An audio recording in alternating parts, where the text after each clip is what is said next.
अस्सलाम वालेकुम नाज़रीन, DTH न्यूज़ में खुश आमदीद। आज हम अपनी स्टोरी में आपको एक फ्रॉड का केस बताएंगे जो कि सऊदी अरब में हुआ है। और वो केस क्या है, सऊदी अरब में रहने वाले एक शहरी को एक SMS मौसूल होता है जिसमें लिखा गया था कि आपका अकाउंट जो है वो जो उसकी डिटेल है वो पुरानी हो चुकी है, उसको अपडेट करना है तो आपका डेटा उसके लिए ज़रूरत होगी। और इसके साथ साथ अगर आपने अपना डेटा जो है वो अपग्रेड नहीं किया तो आपका अकाउंट बंद हो सकता है और जो उसके अंदर आपकी अमाउंट मौजूद है उसको फ्रीज कर दिया जाएगा। सऊदी शहरी इस चीज़ को लेके बहुत परेशान हुआ कि आखिर उसके डेटा में ऐसी कौन सी चीज़ रह गई है जिसकी ज़रूरत जो है वो बैंक को पड़ गई है। आजकल तो हर चीज़ डिजिटलाइज है, तो फिर ऐसा SMS उसको क्यों मौसूल हुआ। इस SMS में एक राब्ता नंबर भी दिया गया था और सऊदी शहरी को लगा कि शायद ये नंबर उसके बैंक का है। जब उसने इस नंबर पर राब्ता किया तो कॉल ऑपरेटर ने उसको और डेटा दिया और तरह तरह की वार्निंग देने लगा और उसने कहा कि अकाउंट में खराबी है और अगर आपने अपनी डिटेल्स हमें ना दी तो आपका अकाउंट बंद हो जाएगा। ऑपरेटर ने यह भी कहा कि शायद आपका कोई अकाउंट हैक कर ले और उससे सारे पैसे भी निकाल ले। बस ये सुनना था और उस शहरी ने अपनी सारी डिटेल्स जो हैं उस ऑपरेटर को लिखवा दी, ATM कार्ड, पासवर्ड और बाकी जो सारी डिटेल्स थी उसको लिखवाने के बाद वो मुतमईन हो गया कि उसका अकाउंट जो है वो अब महफूज हो चुका है। लेकिन उसी टाइम उसके मोबाइल पे बैंक की तरफ से एक और मैसेज रिसीव हुआ जिसमें उसकी ट्रांजेक्शन्स के बारे में बताया गया और ये मैसेजेस थोड़ी थोड़ी देर के बाद आते रहे जब तक उसका अकाउंट खाली नहीं हो जाता। शहरी जब तक उस ब्रांच में पहुंचता जहां पर उसका अकाउंट था तब तक उसका अकाउंट खाली हो चुका था और उसने वहां पर देखा कि उस जैसे और भी बाकी लोग हैं जिनके साथ ये फ्रॉड हो चुका है। आखिरकार वहां पर ये फ्रॉड कर कौन रहा है।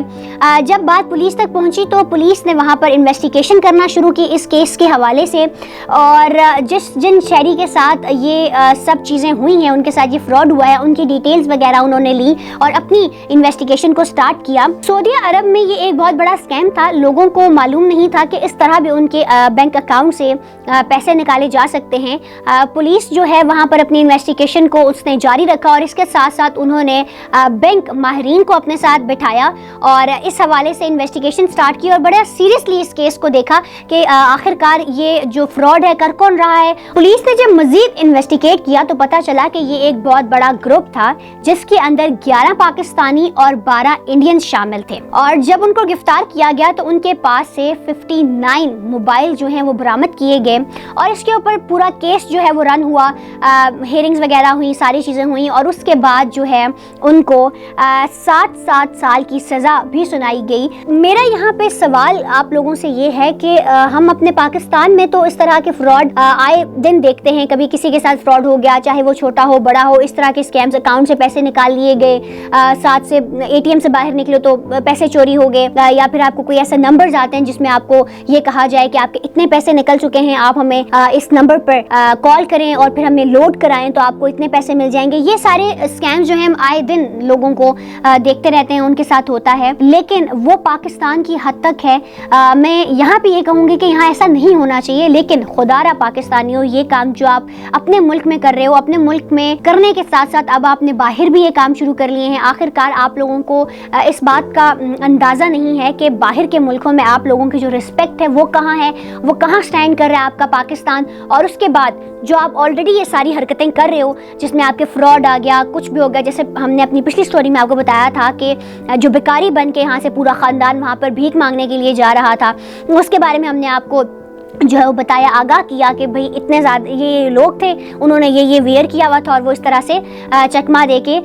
सऊदीया जा रहे थे भीख मांगने के लिए। और फिर अब हमारे सामने ये फ्रॉड का केस आया और इसमें 11 पाकिस्तानी शामिल हैं। बहुत अफसोस की बात है कि पाकिस्तानियों आप लोगों ने यहाँ पर तो ये सारे काम किए ही किए हैं, आप लोगों ने बाहर वाले मुल्कों को भी नहीं छोड़ा और उनको भी लूटने की प्रॉपर तैयारी की है। मेरा ख्याल है कि अगर आप मेहनत की 2 वक्त की रोटी भी खाते हैं ना, तो अगर आप 3 वक्त की अयाशियों के लिए या अपने